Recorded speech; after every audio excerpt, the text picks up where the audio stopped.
खानदानी लुटेरों की कोशिश होगी बेकार। अब की बार 400 पार।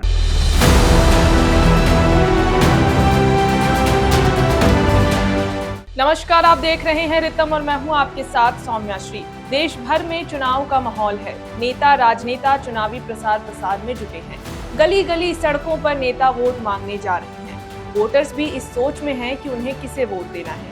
लेकिन एक वोटर्स के तौर पर जरा सोचिए कि क्या हो जब एक सीट पर 500 से अधिक प्रत्याशी चुनाव लड़ने के लिए खड़े हो जाएं। तब आप कैसे सोचेंगे, समझेंगे कि किसे वोट दें। आप देख रहे हैं किस्सा लोकतंत्र का और आज के इस एपिसोड में हम बात करेंगे लोकसभा के ऐसे 2 सीटों के बारे में जहां से 500 से अधिक उम्मीदवार चुनाव लड़ने के लिए खड़े हो गए थे। ये बात है साल 1996 की। उस वक्त प्रधानमंत्री थे पीवी नरसिम्हा राव। उनका कार्यकाल समाप्त होने वाला था।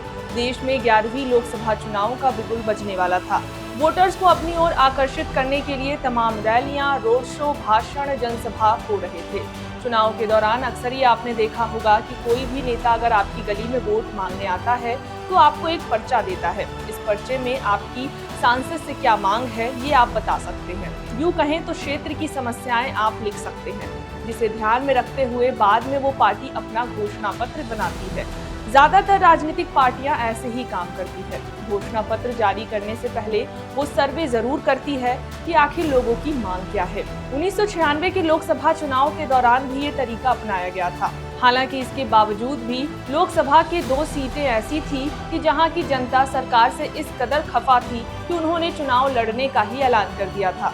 आपको बता दें कि इस 11वीं लोकसभा चुनाव में भी महिलाओं, मजदूरों, किसानों, युवाओं सभी को ध्यान में रखकर ही तमाम राजनीतिक पार्टियां घोषणा पत्र बनाई थी। लेकिन इसके अलावा भी कुछ ऐसे मुद्दे थे जिस पर बात नहीं हो रही थी। इससे ही खफा होकर गांव वालों ने मिलकर ये रणनीति बनाई और चुनाव लड़ने का ऐलान कर दिया। हम बात कर रहे हैं नालागोंडा और बेलगाम संसदीय क्षेत्र की।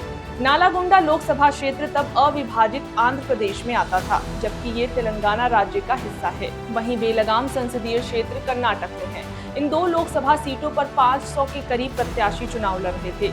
कारण था कि यहाँ के मुद्दों को बार बार सरकार की ओर से नजरअंदाज किया जा रहा था। मीडिया रिपोर्ट्स के मुताबिक नालागोंडा संसदीय क्षेत्र में कुल 557 लोगों ने नामांकन पर्चा भरा था, जिसमें 66 महिलाएं थी। हालांकि इसमें से 35 लोगों की दावेदारी खारिज कर दी गई थी। तो कुल 480 लोग प्रत्याशी के तौर पर सीट से खड़े थे। जब नतीजे आए तो इनमें से 477 प्रत्याशियों की जमानत जब्त हो गई। वहीं बेलगाम संसदीय क्षेत्र की बात करें तो यहाँ से करीब 521 लोगों ने चुनावी पर्चा भरा था, जिसमें 58 महिलाएं थी। नालागोंडा की तरह यहाँ भी 12 लोगों की दावेदारी खारिज हो गई, जबकि 53 लोगों ने अपने नाम वापस ले लिए। आखिर में कुल 456 प्रत्याशी इस सीट से चुनावी मैदान में थे, जो अपने आप में एक बड़ी संख्या थी।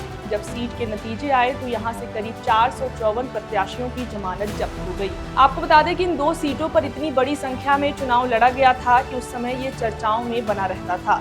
नालागोंडा की बात करें तो यहाँ पर कुल 19 लाख लोग रहते हैं। यहाँ के लोगों की सरकार से एक ही मांग थी कि उन्हें पीने के लिए साफ पानी मिले। दरअसल वहाँ के पानी में भारी मात्रा में फ्लोराइड मिला हुआ था, जिससे फ्लोरोसिस नाम की एक बड़ी बीमारी होती है। यहाँ के लोग इसी बीमारी से पीड़ित थे। ये बीमारी लंबे समय से दूषित पानी पीने से होता है। वहीं बेलगाम क्षेत्र की बात करें तो यहाँ इस क्षेत्र में आधी से ज्यादा आबादी मराठी भाषा बोलती है। मराठी होने के कारण इन लोगों की मांग थी कि इन्हें कर्नाटक नहीं बल्कि महाराष्ट्र राज्य में जोड़ दिया जाए, जिसे ना तो कर्नाटक राज्य ने स्वीकार किया था और ना ही महाराष्ट्र राज्य ने।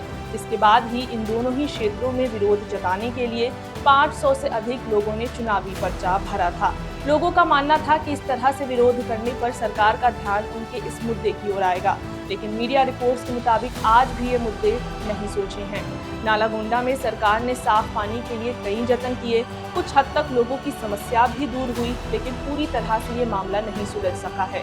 वहीं हाल ही में बेलगाम को महाराष्ट्र की शिवसेना ने एक केंद्र शासित प्रदेश बनाने की मांग उठाई थी, जिसे लेकर कन्नड़ लोग विरोध में हैं। आपको ये वीडियो कैसी लगी हमें कमेंट सेक्शन में जरूर बताएं। आज के इस एपिसोड में बस इतना ही। ऐसे ही राजनीतिक किस्से, कहानियां जानने के लिए देखते रहें किस्सा लोकतंत्र का। धन्यवाद।